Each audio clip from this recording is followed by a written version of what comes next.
Bom dia, terceiro ano! Tudo bem com vocês? Hoje é dia 1º de outubro, quinta-feira. Estamos começando mais um mês, um novo mês que a gente tem aí pela frente, tá? Onde eu pretendo terminar aqui nesse mês, o terceiro bimestre. Preciso da ajuda de vocês para isso. A gente vai lá para a página 22 de ciência, corrigir a nossa tarefinha. Ontem na nossa aula ao vivo eu corrigiu metade da tarefa, tá? Quem não estava na aula ao vivo, a aula fica gravada lá no Positivo On, então vocês podem ir lá para assistir a aulinha de ontem, tá? Então lá na página 22, os continentes se movem. Lembra que a gente conversou sobre isso ontem? Sim, meus amigos, os continentes estão sempre em movimento. A camada mais externa do planeta Terra, que resfriou, formou os continentes onde as pessoas vivem e o fundo dos oceanos. Essa camada é formada por placas semelhantes a peças que se encaixam, que estão em constante movimento, chamadas de placas tectônicas. Eu acho que vocês já ouviram falar das famosas placas tectônicas. Por exemplo, há cerca de 250 milhões de anos existia um único continente chamado Pangeia. A gente também falou sobre isso ontem, né? Então, existia apenas um continente. Olha lá a representação. Esse continente aqui era chamado de Pangeia e existia também um único oceano, tá? Com o passar de milhões de anos, esse continente foi se dividindo e suas partes foram se afastando.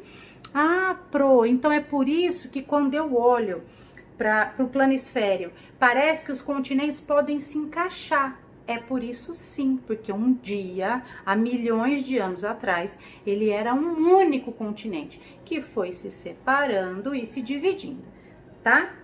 O movimento das placas tectônicas fez com que a posição e o formato dos continentes se modificassem no decorrer do tempo. Desse modo, chegou-se à distribuição atual dos continentes. Então, há milhões de anos atrás, ele era o Pangeia, era um continente só, e é bem devagar, tá, gente? Não é da noite pro dia que você acorda e você tá lá do lado do Japão, tá? Então, milhões e milhões de anos foram se passando e os continentes foram se formando, né? Aquele continente que se chamava Pangeia foi se separando e foi se transformando em outros continentes, tá?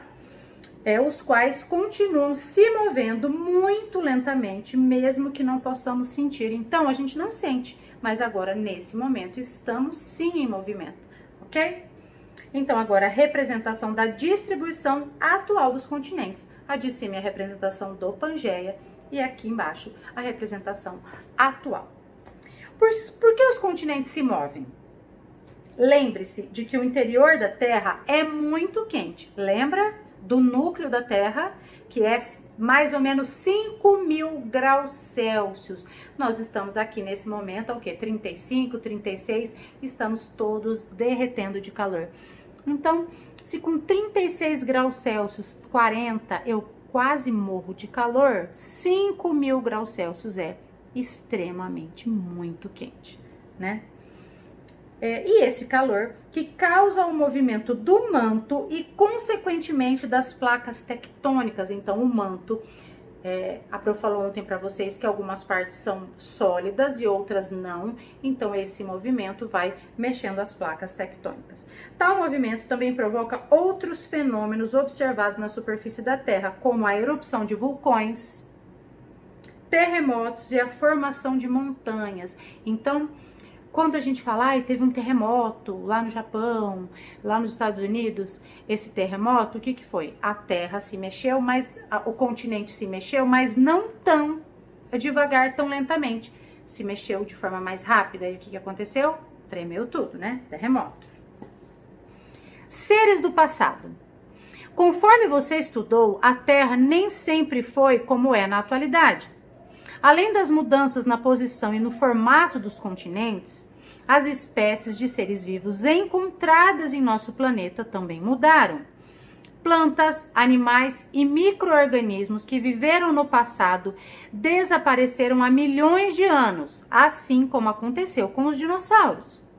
outras espécies surgiram e se modificaram no decorrer do tempo. Então, eu mandei ontem também um videozinho para vocês assistirem. Quem assistiu esse videozinho vai entender bem a tarefinha, tá? Em geral, uma espécie desaparece porque todos os indivíduos morreram, o que é chamado de extinção. Então, a Pro até falou para vocês ontem, né? Que às vezes a gente vê um filminho, um desenho que tem dinossauro e também tem seres humanos, né? Gente, isso não existe. Porque os dinossauros, os seres humanos apareceram milhões de anos depois que os dinossauros já tinham desaparecido, já tinham sido extintos, tá? Então, na época dos dinossauros, não existiam seres humanos, ok? Aí os dinossauros foram extintos e com o passar de milhões de anos foram surgindo os seres humanos e outros animais, tá? Não apenas conhecemos esses seres vivos pelos vestígios que eles deixaram nas rochas espalhadas pelo planeta. Nós apenas conhecemos, por exemplo, né? Mas um dinossauro foi extinto há milhões de anos atrás, não existia nenhum ser humano, então quem prova que realmente um dia existiu um dinossauro? Como que eles sabem? Se não tinha nenhum ser humano lá, quem que falou para nós? Quem contou? Porque esses seres vivos deixaram vestígios para trás. Então, por exemplo, quando vocês querem comer aí na sala, no quarto, e aí a mãe briga. Por que a mãe briga? Porque vocês deixam vestígios para trás, migalhas, né? Vocês deixam restos para trás. E os dinossauros e os seres que viveram nessas épocas, onde não existiam seres humanos, também deixaram vestígios, tanto na terra quanto nas rochas, nos oceanos. Então, ossos, né? Nós chamamos de fósseis muitas vezes, né? Fósseis. A fossilização é uma combinação de processos físicos, químicos e biológicos, tá? A preservação dos restos de um ser vivo depende do soterramento rápido com a ausência de ação bacteriana. Então, por exemplo, né, um ser vivo morreu e ele é enterrado. Quando acontece aquela reação rápida bacteriana, que ele vai sumindo. Se ele é enterrado num lugar que não tem essa ação rápida da bactéria, então ele vai se mantendo ali preservado por mais tempo, tá? Os restos, as marcas e vestígios preservados em rochas de seres vivos que morreram há muito tempo são chamados de fósseis. Então quer dizer que se eu for num lugar e achar, escavar ali, achar um osso de uma galinha, de um cachorro que morreu, é um fóssil? Não, fóssil é só de seres vivos que morreram há muito tempo atrás, ok? Ó, há muito tempo são chamados. Então, esses vestígios, esses restos, essas marcas desses seres que foram deixados para trás e encontrados depois de milhões de anos, são chamados de fósseis. Sendo sua formação um processo difícil e raro. Então, eu tenho ali fóssil de planta com os moldes nas folhas da rocha. Gente, olha lá. Isso aqui é uma rocha e tem um fóssil de uma planta ali, né, que com o passar de milhões de anos ele ficou cravado ali naquela rocha, tá? Eu tenho também um fóssil de um peixe, isso não é um desenho, é um fóssil. Muito legal, né? Os profissionais que trabalham procurando fósseis são chamados paleontólogos, ok? O trabalho deles é muito importante, pois os fósseis são peças fundamentais na construção da história da Terra. Então, nós só sabemos de como tudo começou, do início do planeta, de toda a nossa história, a história da civilização, da raça humana, dos animais, através dos fósseis. Então, é extremamente importante. Quando um paleontólogo acha um fóssil, nossa, imagina, né, como ele não fica feliz. Meu Deus do céu, é gol no final da Copa do Mundo. No entanto, nem todos os seres vivos que já morreram viraram fósseis. Lembra que a Pro falou? Que tem essa questão da ação bacteriana? Então, pode ser, depende muito do lugar que ele estava soterrado, pode ser que aconteça sim essa preservação e ele vire um fóssil, e às vezes não, tá?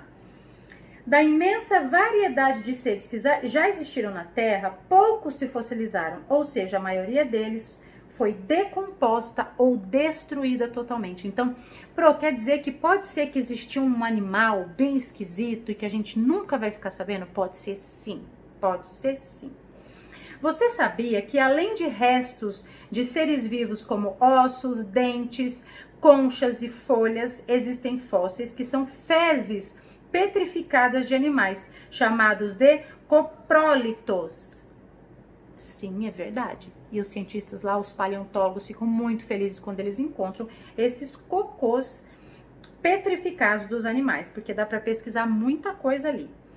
Analisar esses fósseis é importante para entender, por exemplo, do que os dinossauros se alimentavam e como eles viviam, né? Por exemplo, a gente sabe os animais que eram carnívoros, que eram herbívoros, e como que a gente sabe isso? Através dos cocôs petrificados. Página 24. Com base no que você estudou, é possível dizer que a atual decomposição e o formato dos continentes são definitivos ou ainda podem mudar? Então, o que vocês acham? Com base em tudo que a gente aprendeu ontem, hoje, vocês acham que a atual disposição do formato dos continentes, do jeito que é hoje, que a gente olha lá no planisfério, vocês acham que é definitivo ou que pode mudar? Pode mudar. Lembra que a Pro falou que os continentes estão em constante movimento, muito lentamente. Mas que daqui a 100 milhões de anos, vocês acham que vai estar exatamente igual é hoje? Não, vai estar bem diferente, tá? O livro Viagem ao Centro da Terra foi escrito há mais de 100 anos. Gente, existe um livro maravilhoso, que tem filme também, mas o livro é muito maravilhoso, que se chama Viagem ao Centro da Terra. Ele foi escrito há mais de 100 anos pelo escritor francês Jules Verne. É um livro muito legal. Se vocês tiverem a oportunidade de ler, podem ler que vocês vão amar. Nesse livro cheio de aventuras, como o próprio título sugere, alguns personagens chegam ao centro do nosso planeta. Então lembra que a gente conversou, né, que até hoje nunca nenhum equipamento chegou no núcleo da nossa Terra. Só conseguiu chegar ali na superfície do manto, né, através da lava dos vulcões. Mas daquela parte assim mais interna do manto e o núcleo nunca chegou nem cientista, nem aparelho, nem foto, nem nada. Então é óbvio que essa viagem ao centro da Terra é uma aventura científica, mas não real, tá? É uma ficção. Mesmo com toda a tecnologia que existe atualmente, isso é possível? É possível chegar lá no centro da Terra, amores, lá no núcleo? O que vocês acham? Pinte a resposta correta. Então eu tenho duas respostas. Sim, pois atualmente a tecnologia dispõe de recursos que permitem os cientistas chegarem ao centro da Terra. Não, pois o centro da Terra é muito quente e o ser humano não consegue sobreviver ao calor extremo. Pintem essa daí. Lembra que a Pro falou que o manto, gente, é em torno de 3.000 graus Celsius e o núcleo 5.000 graus Celsius. Jamais chegaremos. B. Agora faça um desenho que represente como é o interior e a superfície do planeta Terra. Então aqui eu quero que vocês desenhem, usem a criatividade de vocês para desenhar como seria o núcleo, o centro da superfície, o centro da Terra e também a superfície da Terra, tá? 3. Estas ilustrações retratam alguns acontecimentos que fazem parte da história do planeta Terra. Numere-as de acordo com a ordem que cada um desses acontecimentos ocorreu. Então agora eu tenho 4 acontecimentos aqui e eu quero que vocês numerem de acordo com a ordem. Então primeiro fato, 1. Segundo fato, 2. Então vamos lá? Qual foi o primeiro fato desses aqui? Então primeiro de tudo, primeiro veio o ser humano? Não. Dinossauro? Não. Então, o primeiro fato é a foto aqui, ó, dos vulcões. Era tudo muito quente na superfície, só existiam rochas, não tinha água líquida, lembra? Só existia água no estado gasoso, tá? E era cheio de gás tóxicos, não tinha um ser vivo que sobrevivia aqui. E aí, depois, o número 2, aqui, ó, o que aconteceu? Lembra que a Pro falou ontem que, de repente, começou a chover e choveu durante milhares de anos. Sem parar, imagina a tempestade, ano após ano, sem parar, para nem um pouquinho. E com isso foi formado o quê? Os mares e os oceanos. E com essa chegada da água líquida aqui no nosso planeta, foi aparecendo alguns seres vivos, mais simples, tá? E aí o número 3 é aqui os dinossauros. Lembra que a Pro falou que primeiro vieram os dinossauros, quando eles foram extintos, depois de milhares de anos que foi aparecer o Neanderthals, que é o primeiro ser humano lá, ok? 4. Por que a folha e sua marca apresentadas nas imagens ao lado não pode ser consideradas fósseis? Por quê? Porque os fósseis são registros de seres vivos que existiram há milhares de anos atrás. Por isso, uma marca de um organismo recente não é considerada um fóssil. Ok? Número 5. Ai, eu quero espirrar. Ai, socorro. Ó, 5. Sobre os fósseis, marque X nas afirmativas corretas. Agora, ó, o fóssil chegou. Então, sobre os fósseis, vamos marcar um X nas afirmativas corretas. A. Restos, marcas e vestígios de seres vivos preservados em rochas há milhares de anos são chamados de fósseis. Sim, ok. B. Não é possível identificar os fósseis, pois eles correspondem a organismos que os seres humanos não conheceram. Não, é possível sim identificar. Então, não assinala X. C. A formação de fósseis é difícil e rara, pois os corpos dos seres vivos geralmente são destruídos no ambiente depois da sua morte. Sim, pode assinalar, tá? A fossilização é muito, muito rara. D. O registro dos fósseis comprova que o planeta Terra sempre foi igual e apresentava os mesmos seres vivos. Não. Lembra daquele ser vivo, daquele peixe sem mandíbula que apareceu no vídeo de ontem? Então, não. Foi mudando, né? Existiam dinossauros, hoje não existem mais, né? Sim. E aí, gente, eu sei que vocês hoje têm outras disciplinas, né, para fazer de tarefinha. Então, vocês vão fazer só uma tarefinha desse mesmo conteúdo sobre a história da Terra lá no livro de atividades. Então, para amanhã, vocês vão fazer a página 59 do livro de atividades, Ciências. 59, 60, 61, tá? 59, 60 e 61. Ok? Ok? Estamos combinados? Então, estamos combinados. Fiquem com Deus, se cuidem e amanhã eu tô de volta.